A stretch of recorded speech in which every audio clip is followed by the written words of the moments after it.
Hello mga maring! It's me, Atina. Injud ko mga maring. Akiat-kiat nang ko. Joke lang. Ha ha ha. Before ato ko sa hospital, I attend first our recognition day because I received an excellent job award. Thank you, teachers. After that, we go direct sa hospital. Going in the X-ray room. Hoy mga maring, I'm crying. Dato'y sakit kayo.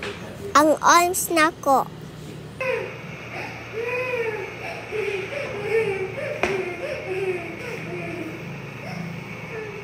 That's why mga maring, aamping mo.